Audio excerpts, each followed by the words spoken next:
Hello, everyone, and welcome to Back to the Box Office. This is the show where we compare the biggest movies of today to the biggest movies of yesteryear. On today's episode, we'll be taking a break from our regularly scheduled stop in 1999 and riding that magic carpet back to the year 1992, comparing the 1992 version of Aladdin, the animated classic, to the 2019 version starring Will Smith. Just came out this past weekend.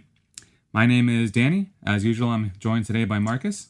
Hey Danny, how's it going? Pretty good. I'm a little tired today, but I'm excited. I'm excited to talk some Genie talk. So am I. So, yeah, I guess we'll dive into the numbers and then we'll kind of talk a little bit about our ideas of each film. So, the 2019 Aladdin film opened at $91 million opening weekend. There is a little bit of a caveat for that because this past Monday was Memorial Day, so those numbers are a little higher. But for our sake, it was $91 million opening weekend. It opened in 4,400 theaters.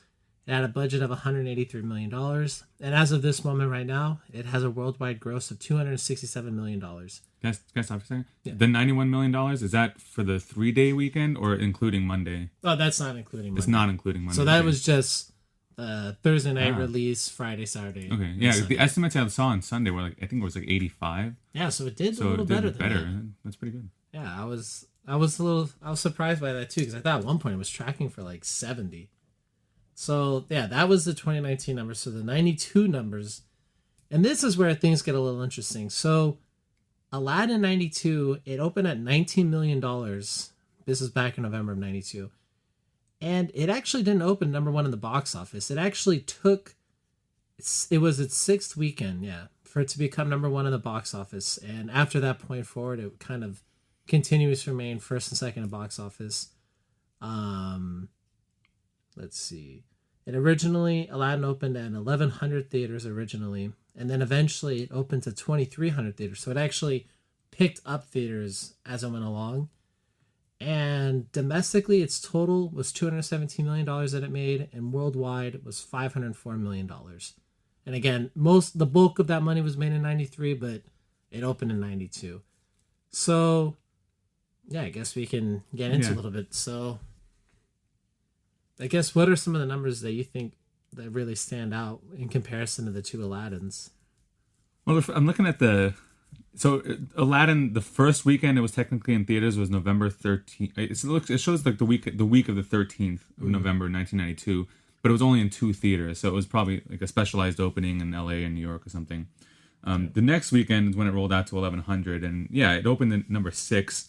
It looks like it's like around Thanksgiving weekend. $6 million. I think that's pretty average. It's just really fascinating that, it jumped from number 6 in its second week, or I guess its first week in wide release, to number 2. And then, this is in consecutive weeks. It's number 2, number 3, number 4. Then you get to the week of Christmas Eve, including Christmas Eve, so 18th through the 24th of December is number 2, and it made $14 million. And then that Christmas week, it made, that's its first week at number 1 was the Christmas week, grossing $32 million that weekend. That's probably driven all up by families are hanging out during Christmas time and they want something to do with the kids, and so everyone piles into the minivan and they go to the multiplex. I don't know why I'm using these strange terms right now. And they see a movie. So. But yeah, it's interesting that the course that it charts, and then from then, starting in Christmas, moving forward, it kind of just bobs around number 1, and it really holds week to week. It holds really well, especially for a movie that's been out for 5 weeks. It's really interesting. Yeah, I think with the original Aladdin, I think that people nowadays, they might think, oh yeah, all these old Disney films, they might think, oh, well, we only thought they were big because of nostalgia's sake. But in reality, they actually were pretty big in general. Like the Aladdin movie in 92, it was the highest grossing film released in 92. Like I kind of wrote this down and I thought this would be a little bit of a funny thing to look at. So in 92, the highest grossing film was Aladdin. That made over $500 million worldwide. Number 2 was The Bodyguard. 3 was Home Alone 2. 4 was Basic Instinct. And 5 was Lethal Weapon 3. So basically, in films that were released in 92, they're either designed for kids or just strictly adults. That's a There's either PG/G or R. It's a really good mix of the family movie, and then the adult driven drama, the kind of sex pot thriller, Yeah. and then the fun action movie for adults. Yeah, I mean, I feel like, you look at a lot of if you look at the top 10 films now that come out, like, especially the last 10 years, the vast majority of films on that top 10 list are PG-13. Yeah. I would say most of them, Right. if you look at them. I mean, I think every year there's always one PG that sneaks in and maybe an R every other year, something like that. But I just kind of thought that was an interesting point. But yeah, I mean, for Aladdin, the 2019 version, I feel like, well, first, when I first saw the trailer for it, I really thought, I'm like, wow, this film might not really make that much money. And then when I saw the tracking maybe like 3 weeks ago, and it was 65 to 70, I was thinking, like, geez, if this opens at $70 million, there's a possibility domestically it'll only make like $180 million. And I was thinking, like, wow, that would be kind of a bust for Disney. But now, realistically, it'll probably make, what, 250 to 300 probably domestic. So that's pretty respectable. That's pretty good. I don't imagine they expected it would go much higher than that. No. I mean, what of these live action remakes, I think you have Beauty and the Beast, which is like, a huge box office success, right? It made over $1 billion, and then after that, it kind of trails off, right? Like, I guess unless we're counting, we should probably the 2010 Tim Burton Alice in Wonderland. So because I think that was a little over $1 billion. Yeah, that was. And then Jungle huge. Book was like 9. That's right, Jungle Book 970. So you got the upper tier of with those ones, and I'm sure the Lion King is going to join them in a few weeks. And then sort of the next tier down is that the Cinderellas and Aladdin, which is weird because I feel like Aladdin is definitely the animated movie is definitely more well regarded, at least among like people in the millennial generation who grew up with that movie, than something like The Jungle Book. I mean, that's a classic too, but it's of a different era, and I just think the original Aladdin is pretty well loved. Well, you're right, because I mean, with Aladdin, you have a lot of people that are 20 to 30s that remember watching it as a kid. But for Jungle Book, didn't Jungle Book come out like in the 70s? Yeah, and I mean, they obviously watched it on VHS, and their parents watched it when they were little, and so it passed down that way. It's a well liked movie. I mean, the song book is fantastic. It's but I just think side by side comparisons, if you were to take a poll of 100 people on the street, I think Aladdin would come out the winner in terms of popularity. Oh, of course. And I mean, you think you raised a really good point that Jungle Book, when everything's said and done, will probably make a couple $100 million more than Aladdin. I mean, it's very unrealistic to think that Aladdin is going to make $1 billion now. Yeah. I don't know what it's doing internationally. I didn't look at the numbers at all. What did you say it was? So right now it's at $267 million worldwide. But let me look at the split real quick. So, yeah, I mean, it's around 95 to 100 domestic, right? Including the Monday holiday. So domestic right now it's at $128 million, and foreign it's 139. And so the split's almost 50-50. So if that remains true and Aladdin makes $300 million domestic, roughly, that'll mean it's headed towards a little over $600 million. Mm-hmm. Which, I don't know, I mean, the production budget was $183 million. Yeah. So after marketing, I mean, I don't know. I guess Disney is probably okay with those numbers. Oh, yeah, they're definitely... they don't love them, but they're going to be in the black for sure. And then plus whatever ancillaries and the streaming. Well, I guess with Disney Plus coming, we don't know what that's going to look like. You're right. But well, I mean, I guess there's also the opportunity for marketing their products, Aladdin stuff. Yeah. So I mean, I guess Aladdin will probably at the end of the day fall somewhere between Dumbo and Lion King for Disney. Where Dumbo, I think it was slightly in the black. I don't know, though, because that was kind of a big budget film. It was bigger budget than I think a lot of people might have thought it would have been. The Lion King, I actually saw a report yesterday, or I saw a YouTube video about they were projecting that Lion King might open at a higher domestic opening than Infinity War. So they're projecting that it could open at $260 million. Yeah, well, I think that might be a little... Yeah, that seems excessive to me, but I guess we'll see. The Lion King, when it came out, was the biggest animated movie at the time, right, for quite a while, I think, until maybe, was it Toy Story 3 that overtook it? Right. Maybe one of the Shreks or something Yeah, like that. maybe Shrek 2. But that movie's also extremely beloved, so I wouldn't put it past it, although, I don't know, to me it just seems... from the trailers that we've seen, it looks like a shot-for-shot remake using computer graphics instead of the hand-drawn. So when I compare my reactions to the Aladdin trailer, even though, it wasn't exactly what I envisioned as Aladdin, I thought that's probably a good thing, at least, because there's some variation between what I'm going to see and what I could watch at home in a superior form. So I don't know. I'll probably go, and I'll probably be, enamored with it. So Yeah, I mean, I feel like with Aladdin, I think you're right that it seems so similar, and it kind of looks weird realistic, where the animals look like how animals look in real life, but yeah, that could be a good thing or bad thing. Like I prefer the look of Scar, for example, in the Disney version, where he's kind of got that black mane, and he kind of doesn't look like a normal lion. In this, he looks like a normal lion. Yeah, we'll see. I don't know. So, I don't think it's gonna open Infinity War numbers, but that would be really shocking that would be if it pretty did shocking. that. Did that. It's also too. It's crazy to think that maybe Lion King can open at 2.5 times that of Aladdin. I mean, I know that Lion King is bigger than Aladdin, but I didn't know that the gap was that large. I just probably have a my perception might be a little askew just because I prefer Aladdin to the Lion King. So in my mind, I would think that Aladdin would have been a bigger deal, but I suppose it's not. It never was, maybe. Maybe it wasn't. So I guess maybe this leads us to our next point, and that's what our thoughts of each movie were like. So Danny, what were your ideas or thoughts about the 2019 Aladdin? I actually really enjoyed it a lot more than I expected to.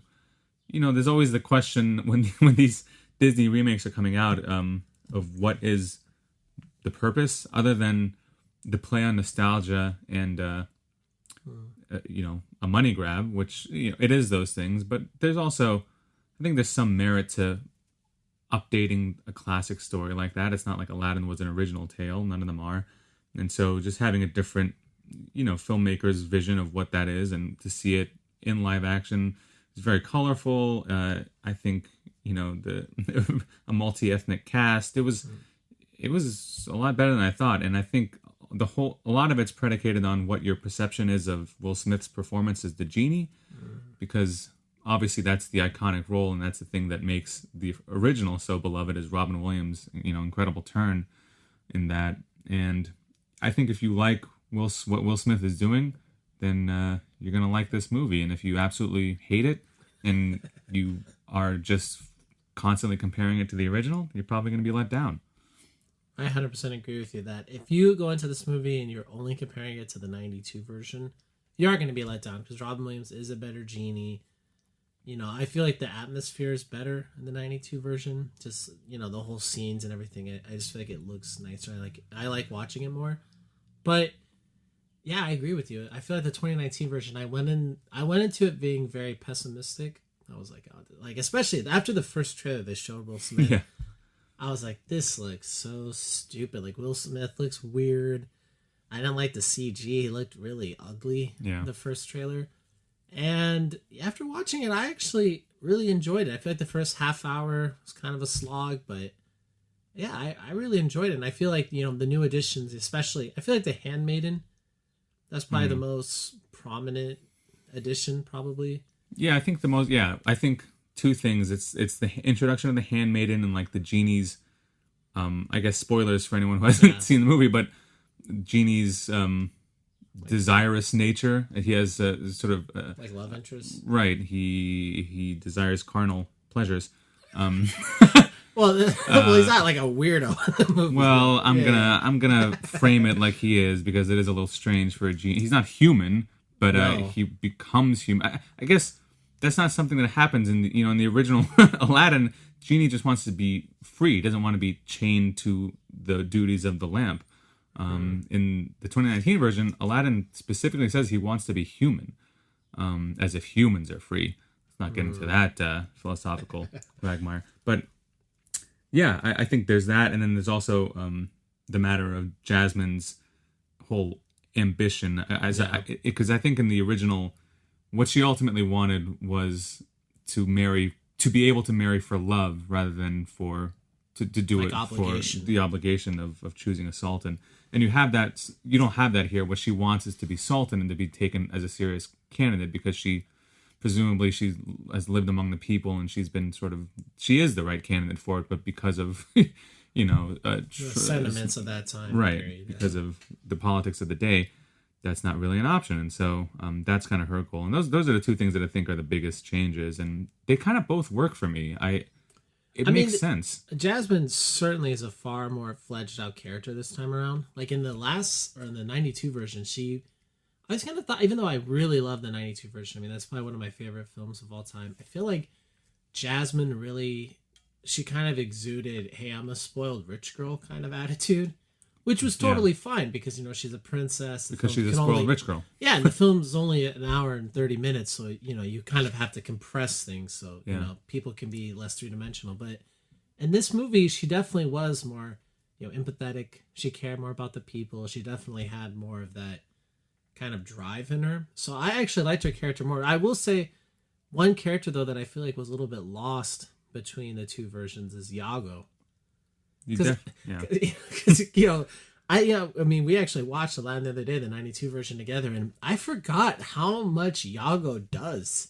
And the 92 version, he's giving Jafar, like, not just simple, like, oh, that's a good idea, Jafar. He's giving Jafar ideas, and he's recommending killing people. He's recommending, like, he's giving Jafar, like, real advice. He's the true mastermind. Yeah, he really is. And there's funny scenes with him, like, saying things, and, like, when he's encouraging Jafar to kill Aladdin at the end, when he's like squeezing him as a snake, it's like, wow, that was really good. And in this version, Iago's just a bird, pretty much. I mean, he's a talking. Yeah, he definitely doesn't have as much personality. There's not as much funny stuff coming from him, and just much more limited in scope. It kind of makes sense. I mean, they're going for a little bit more of a grounded feel. Yeah, but I'm sure out there's some pro bird activists who are pretty upset by the stripping down of his role in this. I kind of would have liked to have seen that Iago come back, though. I mean, I know Gilbert Gottfried is,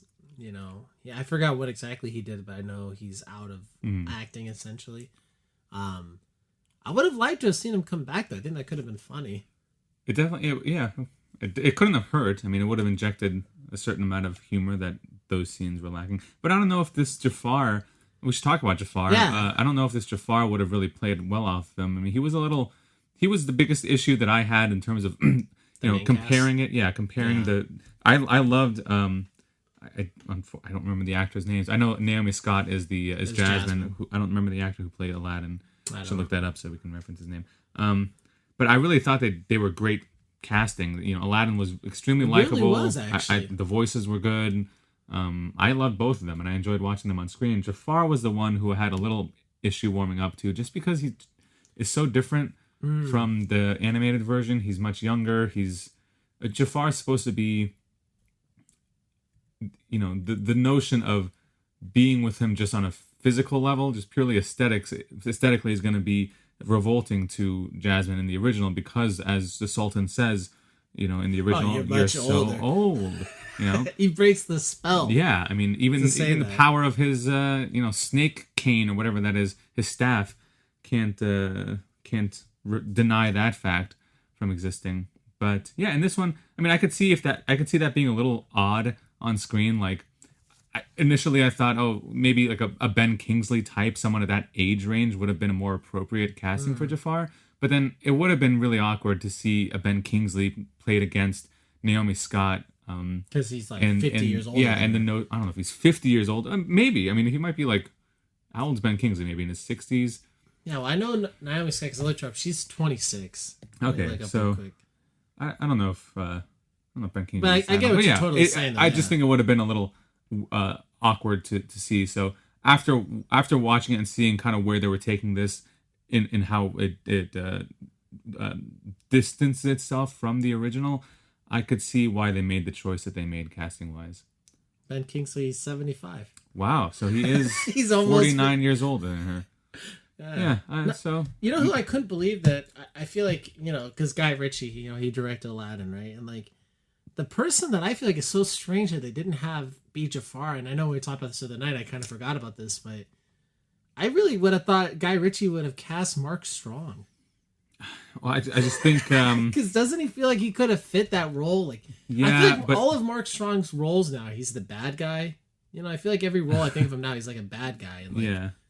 Except that, well, I mean, the main issue obviously with Mark Strong is that he is, I believe, he's British, or he just doesn't fit the profile of someone who would be appropriately placed in that world. And not that the casting is 100% 1-to-1. They're not.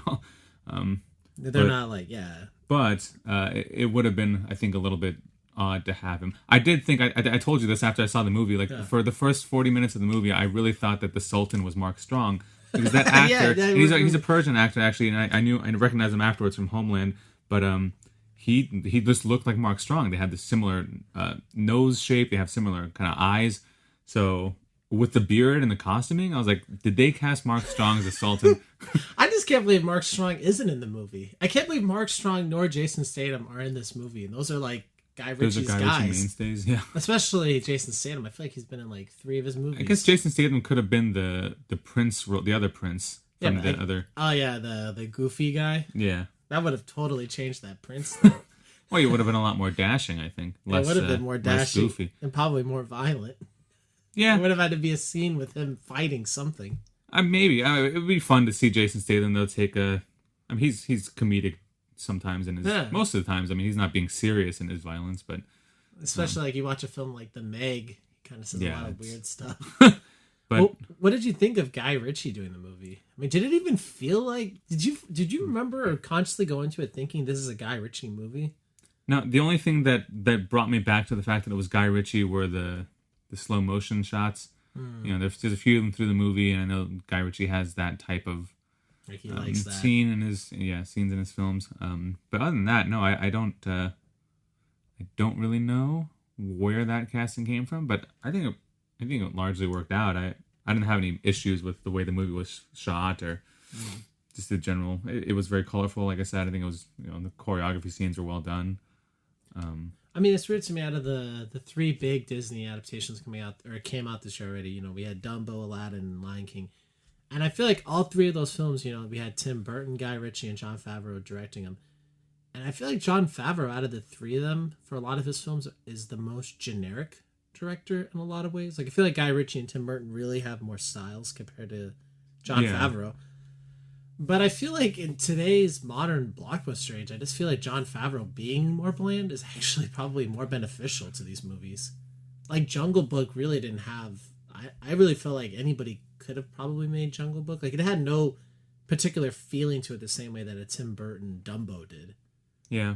Like, did you feel like Tim Burton's Dumbo really had like a feeling where you're like, oh, this is a Tim Burton movie? I did, yeah. The aesthetics are definitely, classic Burton. But I think I don't know if I think that sometimes does a disservice to the story. It then becomes about, which is strange because on the one hand you do want some type of artistic merit to come from these blatant, cash grabs. Essentially, is what they are. But then when they do have that layer over them, it sometimes distracts from what makes the originals great in the first place. And I don't know. It's a fine balance. I don't know that. I mean, does Jon Favreau have a distinct style that I can point to? I don't think so. He's not like, I don't consider him an auteur in that way.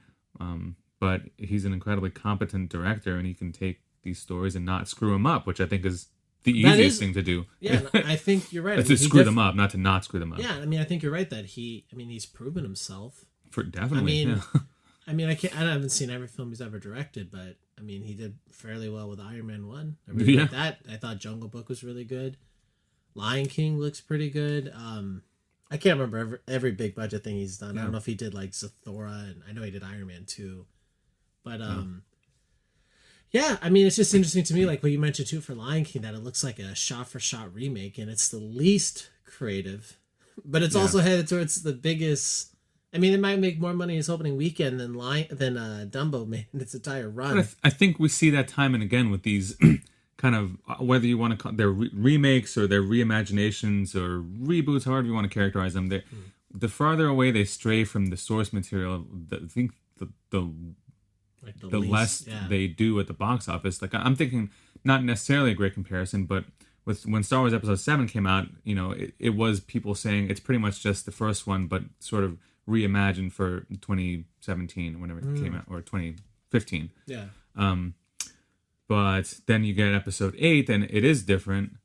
It's not Empire Strikes Back, and the performance suffered for it, and obviously there was a huge downfall. And the same thing with, I was going to say Dumbo, but it's hard to. Dumbo was like 63 minutes, the original animated movie, so you couldn't really do something with that. You did have to build a lot of it into a feature film for 2019, and it just didn't work out that well. But I think people, I think largely movie-going audiences, maybe like critics, people who watch a ton of movies, and I think maybe they're the ones who are sort of asking themselves, A, why am I watching this? Why does this exist? And then B, why can't they do something new, either to the source material or just some artistic flair that you can add to it to make it different. But then I think the mass of other people that go see movies kind of just want to watch the movie they know, just kind of retold for 2019. And I think for a lot of people too, that are watching Aladdin, I think for a lot of people that was something they liked, was watching the scenes again, watching a whole new world, or watching. When Aladdin and Jasmine are running away from the guards or whatever towards the beginning of the movie when they steal. Although that was different because in the beginning when they sing that song, Aladdin's singing it by himself because he. Well, and the live action one is weird because they basically combine the first 5 to 7 minutes of the original. They kind of combine that all together because right in the beginning of this Aladdin movie, the 2019 version, it just jumps into Aladdin meeting Jasmine. Where you're right, in the animated one. There's there's 2 numbers already before that happens. And I actually liked the way it happened. I think, the sooner that they meet, the better. Yeah. In the live action version, and I didn't even mind it. Well, I feel like in this version too, they already assume that we've seen the animated one. So they're like, there's no point to be introduced everyone. They're just like, here you go. Yeah. Like, Aladdin, Jasmine, all these people. So we're just going to go ahead. We should talk a little bit more about the genie because I think there's two ways that you could like or dislike this, which is that there's a distinction between Will Smith as Genie and Will Smith as Will Smith, and I think he's marginally successful as the genie. But and I really enjoyed him when he was his human form. Yeah. Because when he is the genie, he does have. I feel like you can sense the anxiety of trying to live up to what Robin Williams did, and when he's trying to be Robin Williams-esque, I think it falls a little flat, and he just doesn't have that same manic energy and range either of.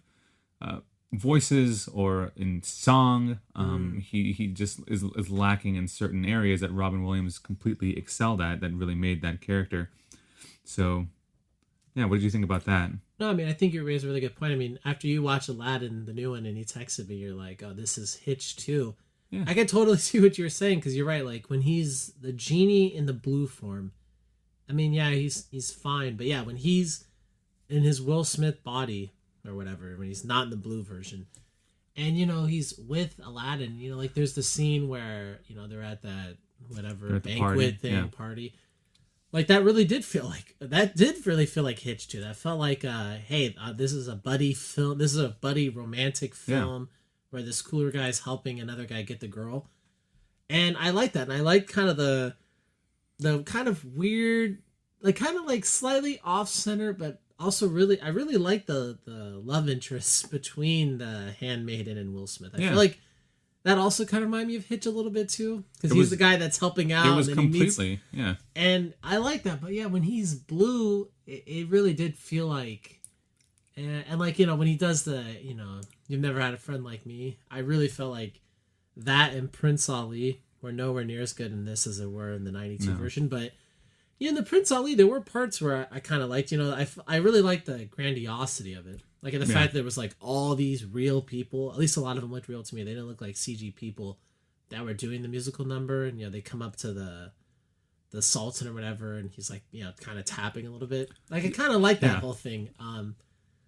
But, yeah, I mean, you're right. Like, he had more character than the genie did, and Robin Williams' genie, by virtue of the fact that, like you said, the film had to be stretched out, and there's more for him to do. Because, I mean, again, if you haven't seen the 92 Aladdin in a long time, the genie is not really in it as much as we thought. Like, he's really, the first, like, 25 minutes of even the animated version goes by without really even hearing him do anything. His spirit looms larger than his actual footprint on the film. Yeah, it's a little almost like Hannibal, where, he's thought to be in the film so much. Or you mean, really, in the Silence of the Lambs film. And, I mean, even the 92 animated film, I mean, it's pretty much after the Prince Ali song. Like, the genie kind of he's not front and center anymore in the 92 version. The plot's he's not driving it. He's just sort of, he's the wise man, or whatever that archetype is. In this case, he's just a completely fantastical spin on it. Yeah. With Robin Williams, personality just bursting off the screen. Will Smith was subdued by comparison. But I agree. I actually really loved the Prince Ali scene. I thought even the rendition of the song, Will Smith is not the most technically proficient singer. Which is the weirdest thing. On paper, again, I think we talked about this. Like, on paper, you would have said that Will Smith is a better singer than Robin Williams, because I've never heard Robin Williams sing in any other movie. I mean, am I mistaken? Maybe he has. I don't know. But when I think of Robin Williams singing, I only think of Aladdin. I think of Will Smith. I think of all these songs that he's done. You know, the Men in Black song, the Wild Wild West song. I mean, he could sing in. I mean, at least it sounded like he could sing in those. Which is it? I mean, it's a specific type of singing that doesn't cater to or lend itself to the Alan Menken songbook. I think a lot of these songs that Alan Menken writes for Disney, and in particular for Aladdin, they're very they're pretty big. They're operatic in their nature, and he has never demonstrated. Will Smith, that is, has never really demonstrated an ability to reach that type of range with his vocals. Do you think for the main cast, do you think they should have had like singers actually sing for them? No. I think they should. I think it was fine. Yeah, I think it was fine the way it was. That didn't bother me at all. The performances of the songs were just fine. Like if I'm going to sit down and listen to one on Spotify, I'm never going to choose the 2019 versions of the songs. Oh yeah, no way. So the songs are what they are, but I think overall it didn't. The only song from the 19 version that I really felt like was hard to listen to was the second take of the "I Won't Stay Silent." Yeah, we should talk about that. I mean, like, when that song came about, like, the first time that it happened was like, okay, and then the second time, it just didn't feel natural to, like, it felt like, in my opinion, I mean, maybe people might disagree, but it felt like, to me, some Disney producer said, okay, we got to really, like, talk about, female empowerment or Me Too more. Because, like, in the film, she's being taken away by the guards, and then there's, like, a scene where they kind of fade into, like, sand, and she's singing really kind of by herself and really focus on her. And I get for, like, musicals that's not really that rare of a thing where it's, like, the world pauses and it just focuses on the one person singing. But in this particular case, it was so bizarre because it's never happened throughout this whole movie. So it's like all of a sudden, people are disappearing, and I'm thinking to myself, I'm like, wait a minute, like, what's happening? Like, people are frozen and they're disappearing into sand. And then, like, at the end of the piece, then she yells, like, oh, Jafar, let them go, or Hakeem, like, turn on Jafar, whatever it is. But, like, it just seemed really, like, to me, it honestly felt like some Disney person came to Guy Ritchie and they're like, all right, put this in there. And Guy Ritchie said, hey, you're the boss. I mean, it's definitely dictated by, if not the executives themselves, but by the desire to rectify some of the mistakes of the past with these, particularly with the Disney princesses, quote unquote, and kind of their secondary roles in their own stories, presumably, to try to make them more empowered, which is fine. I mean, the sentiment's great, but I do agree that its placement in the movie is, it's not the right. It wasn't the right timing, because you're getting into the climax here. You're getting into the final moments, and it totally slowed down. I don't know how long the sequence was, but the plot and the pacing just came to a complete screeching halt. To hear this song that is just, in my opinion, it's not a great song. It doesn't. I didn't like it. It doesn't fit in with the rest of the songs of the movie that are, absolutely classic songs. And I don't even know who wrote the song. I don't know if it's credited to Menken and the original composers, but it just felt like a 2019 kind of female empowerment ballad, which is what it is, but it's not the story that they're telling, and nothing else in there matched what that song was. And so and also, I mean, on top of that, it's great to have the sentiment, but I don't know, to do it so blatantly. It bashes you over the head with it. Yeah, and it's just, why can't it be subtly done, and why can't it be done through the characters' actions and their actually movement through the plot and their effect on it, rather than just a song that very explicitly states something. I don't even remember the lyrics, something about like, you're not going to keep me quiet, tremble if you try it, I won't go speechless. Like it grades in my ear and in my soul a little bit, just because it's definitely very cringy. And like, too, I mean, it's not like at that point of the film that she was remaining quiet around Jafar or something and she finally broke free. Like, she talks more to Jafar than Sultan, I feel like. I mean, her interactions with Jafar aren't like, oh, I'm this quiet mouse and then all of a sudden I get all this power. It was like, doesn't she say earlier in the film, like, I'm going to become Sultan one day and I'm going to fire you or blah, blah, blah. Like, that's in the 19 version, right? Yeah. So, I mean, and then, too, after the end of the whole confrontation when Jafar gets defeated, like, she's given the position of Sultan. So it's kind of like, yeah, I mean, like, she's not going to stay silent when she is the ruler. Like, when there's literally nobody above her anymore. Yeah, I just think the song wasn't well placed, and there might have been a better song to write about that particular. Well, was that the only new song added to the movie? I think so. Was there? There might have been one that Aladdin sang. Like, I don't remember. I thought, because doesn't he sing the Street Rat song twice? Is that it? Maybe, I don't know. I don't remember that far back, but yeah, that was my only. Yeah, I mean that was. I mean, like you said, overall, I mean, I feel like I liked Naomi Scott. Jasmine. Yeah, she was great. I really liked her. Yeah. I think she did the best with the song that they gave her. I don't think it wasn't her performance of the song. It was just the song itself being out of character with the rest of the music and just the feel of the world that they're creating. I totally agree. And there's well, I guess it's probably I can understand this point, but they don't turn Jasmine into slave Jasmine.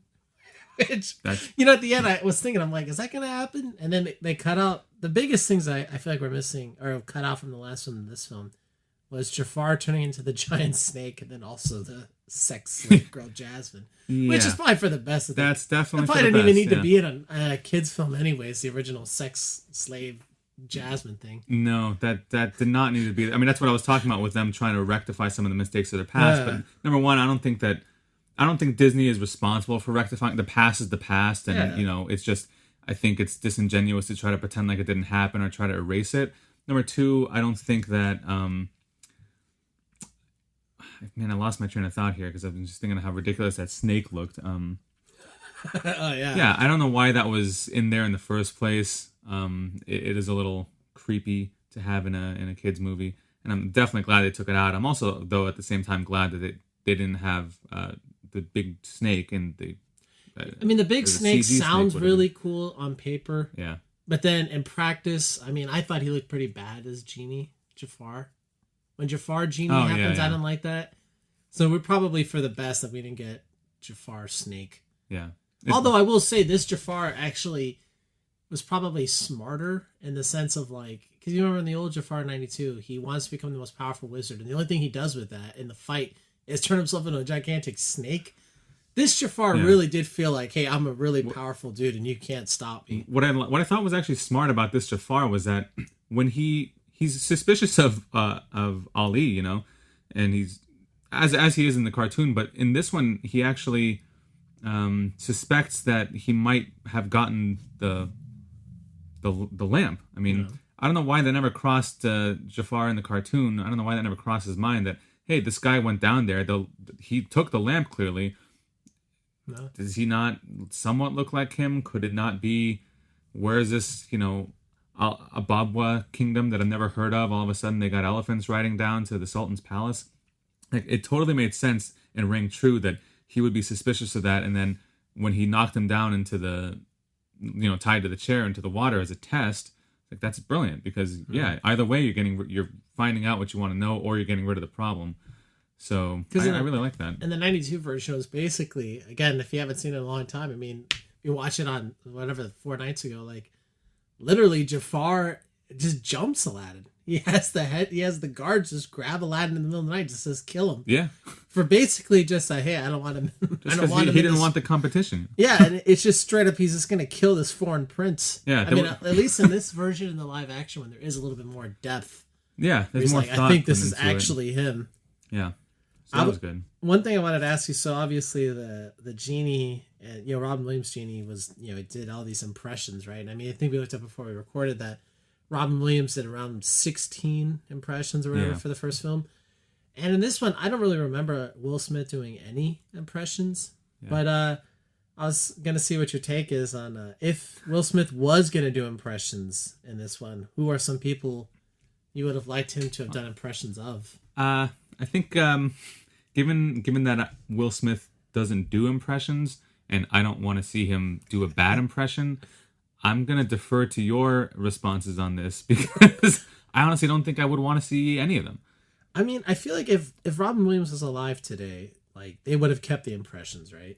Like, if he was alive, they might have had a few updated ones, but yeah. Yeah, so instead of, Ronnie Dangerfield, who the vast majority of people under 20 have never heard of, they probably would have done somebody, maybe a Seth Rogen impression or something, or James Franco. Yeah, or he might have still done. A lot of those impressions, even in 1992, I don't think kids watching certainly don't know. It's not for the kids, but there's you get Peter Lorre, Carol Channing, you have William F. Buckley Jr. Like the Groucho Marx, right? Yeah, Groucho Marx. Groucho Marx died 20 years before Aladdin, right, or 15 years before. They were not impressions that were necessarily relevant or contemporaneous to that time, and so I don't think that would be a requirement in 2019 either. If they had a talented impressionist doing the role. I don't know, who do you think Will Smith? Well, I guess if I was going to say, I mean, obviously there's the Will Smith roles, the Fresh Prince, could have done a Men in Black thing, but I was thinking, hey, if you were going to do something,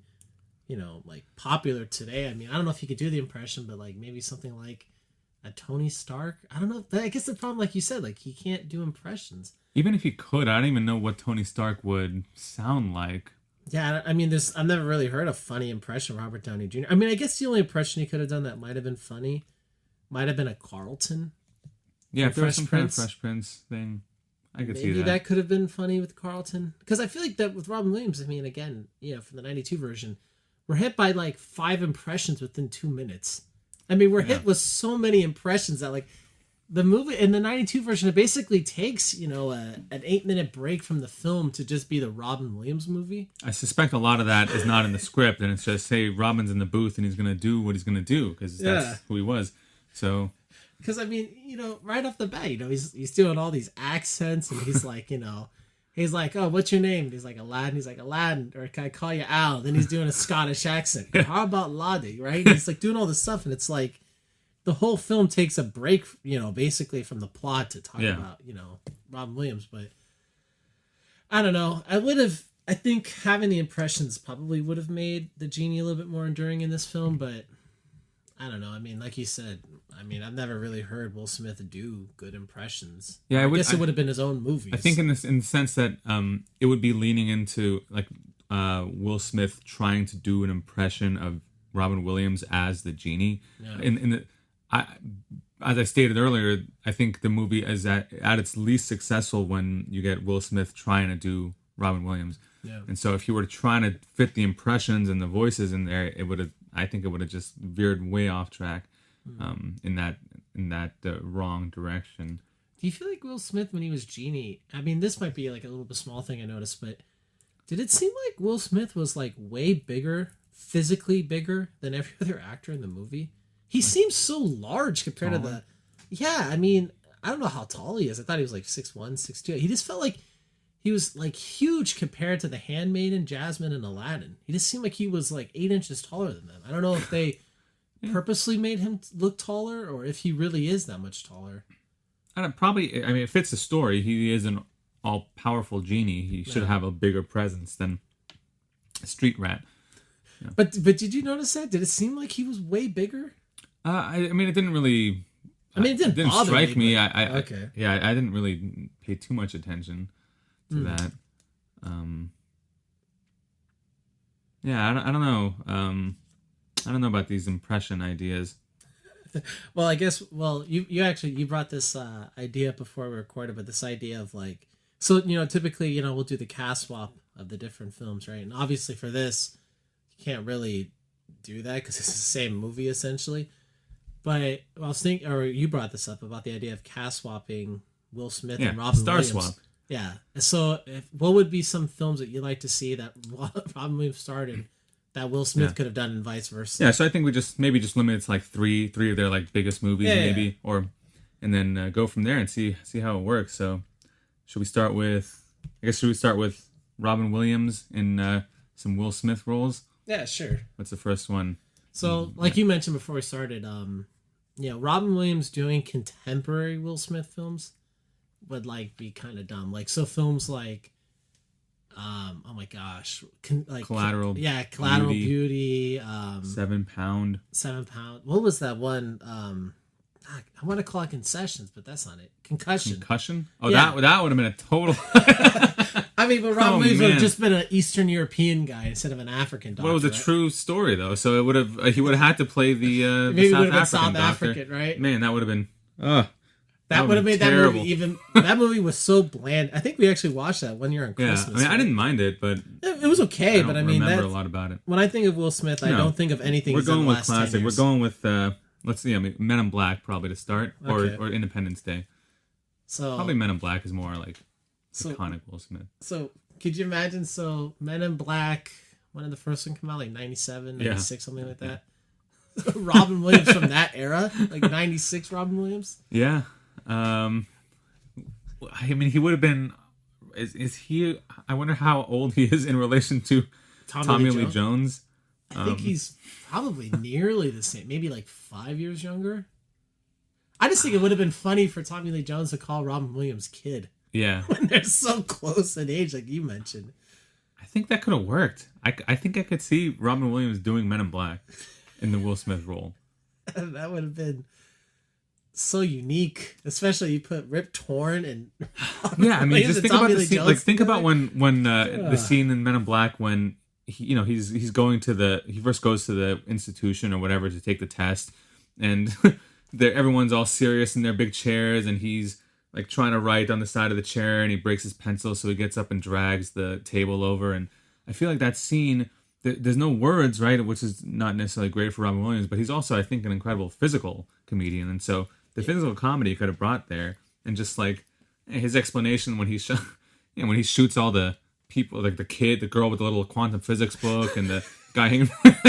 So when he does the girl, he would have been like that. Oh, help me! Yeah. You can see just Robin Williams just playing both sides, kind of going off the rails. It would have been great. I just think the only thing that would have looked weird is the actual physical, like chasing and shooting things. But I don't know. It might have worked. That would have been a very interesting and different movie. Imagine the poster of Tommy Lee Jones and Will Smith, just like Will Smith with Robin Williams. Man, that would have been good. What's I can really see it. I guess a Robin Williams film, that you think. Robin, so the first one that came to mind, for some reason, the first one that came to mind actually is not even one of his. Well, like it was Dead Poets Society. Dead Poets Society, yeah. So like taking Will Smith, and I guess what year was that? That wouldn't have even been possible because I think that came out in like 1991. So maybe take Will Smith from like 2001, something like that. Yeah, maybe 2011. Maybe a little older. Even Will Smith now. I mean, just because you've seen Dead Poets Society, right?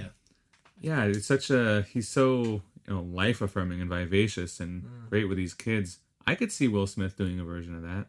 I could see that. The inspirational teacher. I don't know if it's as I don't think any of these are going to be as good with Will Smith, honestly. No, But because Will Smith has kind of done some of these movies, like yeah, did he do? dramatic type roles. Did he right? do? Did he do like an inspirational? Like, I guess. No, I was gonna say Pursuit of Happiness, but that's different. He was a father, but it's kind of that paternal relationship that Robin Williams has with his movies. Yeah. Yeah, I could see it though. I don't think it's as I good. I think he could have done it, yeah, and I think people would have liked it. It just would have been, like you said, maybe like 15% worse, 10% worse than Robin Williams. It's hard to gauge how much worse. I think Robin Williams I think he was nominated for an Oscar in that role. I don't think that Will Smith gets nominated for an Oscar for that role. I don't know why. It doesn't seem like. Yeah. What do you think about I forgot to say for another Robin Williams film that Will Smith could do? What about the movie Jack? I don't know. Honestly, I don't remember that movie very well. I just remember not being a fan of it. I rented it from like Blockbuster, and because that's a film where Robin Williams, he has old man disease. He's got like a Benjamin Button type of thing, but he's dying. He's like 7 years old, but he's got the body of a 45 or 50-year-old man. Yeah. I mean, I could see Will Smith acting like a little child, going back to his Fresh Prince days and kind of playing up that. I don't like it. I don't like that movie in general, so I don't like it for anyone. I guess Robin Williams was as good a choice as any, but Will Smith, no. I think better translation maybe. I think Mrs. Doubtfire. I could see him. I mean, Will Smith was dressed as a woman very briefly in Aladdin, right? So we did get the drag. I think he could do it. I think if they were going to remake Mrs. Doubtfire today, it might be Will Smith. You know what's so funny about, like, when I was a kid, those are my two favorite actors, are Will Smith and Robin Williams, and I just think it would just be so funny for actors that were contemporaries for, they existed alongside each other for a long time. That would be so ridiculous if Will Smith became the Robin Williams takeover guy. So they do Mrs. Doubtfire, and then they do like Good Morning Vietnam 8 years from now. That would be very strange, and I hope that doesn't happen to Will Smith's career. But he's the remake guy for Robin Williams. I'm just trying to think if Will Smith was actually in the original Mrs. Doubtfire, like, so he's playing alongside Sally Field and Pierce Brosnan. Boy, that would be a totally different movie. And like, can you imagine him with that? The old lady who plays a social services worker who comes over, checking out his house, and Robin Williams is pretending that he has like this Scottish accent or whatever, Mrs. Doubtfire has, and dipping his face into the cream pie, whatever that tray seemingly full of whipped cream for some reason that was in his refrigerator. Yeah, I don't know what that was about, but because we all have pies like that in our refrigerator, ready to go to get, when you got to pie somebody in their face. Yeah, or disguise yourself naturally with the mask. That would be uproarious. I feel like I could actually really envision this new Mrs. Doubtfire getting made with Will Smith. It's gonna happen. Just give it a few years. Someone's gonna remake Mrs. Doubtfire. Who would be the wife? In the new version? Yeah. I feel like my first reaction is Ava Mendes. Because I'm also thinking of Hitch. Yeah, you could get that reunion going. I don't know. Maybe like a Marissa Tomei. She might be good. She might be a little... Well, I guess they're roughly probably around the same age. I could see that. Well, because she's got to be kind of a jerk, but not too full-blown jerk. Yeah. Well, she wasn't a jerk. I mean, she was just frustrated because her husband was a child. So she already had 3 children. She didn't want to have to deal with a 4th one. No, she even says that in the movie. Yeah, I mean, she's just... Too bad that old woman, the social worker's probably dead or not acting anymore. I mean, Ms. Doubtfire was 25 years ago, and she looked kind of old then. She's probably no longer with us. She was also in Liar Liar. This is the only 2 things I've seen her in, or that I can recall. Oh, she was the secretary in Liar Liar. She was Jim Carrey's secretary. I guess one more Will Smith role that Robin Williams could have done. So, do you think it would have been Independence Day? Would that have been something, or Will Smith role that? Or which Will Smith? What's another Will Smith? Like I was thinking I Am Legend. Oh yeah. Yeah, I don't think that works at all. So I guess we don't have to talk about that because the role is not in any way humorous. No. So and I mean I think we've seen Robin Williams do drama very well, and I guess drama without a hint of humor, something like Insomnia, Yeah. the Chris Nolan movie, or 1 Hour Photo, where he just plays a total creep. But I don't think that works for that type of movie. But yeah, Independence Day, I mean, Williams and Goldblum together, I don't see how that's not $1 billion movie in 1996 or whatever. Yeah, but I also don't see how they actually do anything. They never Who's get going to be anything the done. one to punch an alien in the face? I just want to watch Jeff Goldblum. And if we can go back in time and get those two, I don't know if they ever appeared in anything together, but just have, a movie of the two of them sitting together just talking. Don't put a script in. Just have these two absolutely brilliant and unique minds together in a room. You're going to create magic, the likes of which the world has never seen. I heard Bill Simmons said this on his the last podcast with Ryan Russillo. He said something about how if they're going to make a Lakers movie out of all the people all the there, drama, that they would have Jeff Goldblum play Phil Jackson. I could see that. I actually kind of like that. I could see it, except I think the role limits Jeff Goldblum's natural, this kind of sexual prowess and his just kind of nervous energy. Phil Jackson's very subdued and kind of meditative in his tone. So I think he could do it. Phil Jackson did have some sexual prowess. I mean, he got a genie bus. Yeah, but that might be more. Well, never mind. I was gonna say something. I was gonna make some sort of an incest joke, but just given the Lakers' incestuous nature, to just keep things "quote unquote" in the family. Yeah, everything is in the family. What is that about? That's so bizarre. Everything for the Lakers is you have to go back 25 years or trace your lineage to the Lakers. It's like the mafia, It's the mafia. It's all about family. I can picture John Travolta as John Gotti telling us whoever he was talking to, nothing more important than family. That was a grand watchable. That was the that Gotti. Was, that was the first one he did together. that was talk about one of the worst movies maybe ever. That was pretty bad. All right, well, I guess that's probably it for the Aladdin versus Aladdin, I guess. Yeah, I mean, definitely 1992 is far superior, but it is.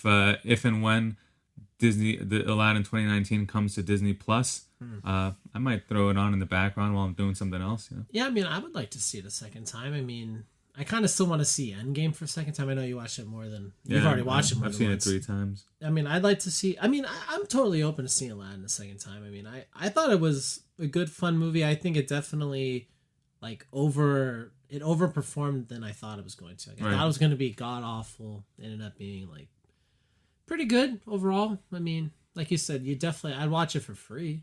Right. Once it go, I mean, if you have Disney Plus in January of 2019 or whatever. I mean, $6.99 a month is practically free. Yeah, I mean, you might as well watch it then. But I think I like Dumbo more though. Did you? Yeah, you liked Dumbo. Dumbo. I was not a fan. I don't know. I really liked it for some reason. Yeah, that's good that you liked it. I think you're one of the few. I haven't heard. Yeah. It wasn't totally maligned, but I don't think that generally it was well received by critics or by fans. I think 5 years from now, people are going to forget it even exists. That's probably really, honestly, it's like a lot of Tim Burton films. It's going to go like the way of Miss Peregrine's Home for Peculiar Children or Dark Shadows or any of these kind of lesser Burton experiments. Painting movie. Well, Big Eyes. I think was what it was called. Yeah. I didn't even see it. I didn't even know. I like Big Eyes a lot, actually. That's his best movie in my opinion in the last probably 10 years. Sweeney Todd. Yeah, and I think so that's more than 10 years ago. Because I was like 06, 07, 07, I think, or 08. Something like that. All right, well, I guess definitely. Yeah. Thanks everybody for listening. Thanks Danny for coming on, and we have some good stuff coming up. I guess you can do Godzilla versus Godzilla or do a 99 release. Yeah, we'll the problem is right now every 99 release is just Star Wars. It's going to be Star Wars for the next couple of weeks, so we got to look somewhere else. But since we have all these 90s remakes coming out. Yeah, I know. I mean, we could do the Broderick Godzilla, but I guess my fiance and I tried to watch it recently. It's on one of the streaming services and got about 35 minutes in and just had to turn it off. Although I liked it as a kid, it wasn't great. So I've never even seen it. I don't think I've seen it all the way from beginning to end. Really? Ever. I think I've seen parts of it, and that movie just never latched on for me. Well, you should watch it. Doesn't necessarily mean we have to talk about it. That's a good point. Just watch it for your own, film knowledge. Yeah, that's a gem you have to see. Oh yeah, well you have to see it for sure. Especially being a huge Godzilla fan like you are. Oh yeah, I can name 3 characters from Godzilla: Godzilla, Mothra, and Mecha Godzilla. That's 2 more than I could name. So. All right, well, definitely thank you guys for listening, and check back next week for more episodes. See you later.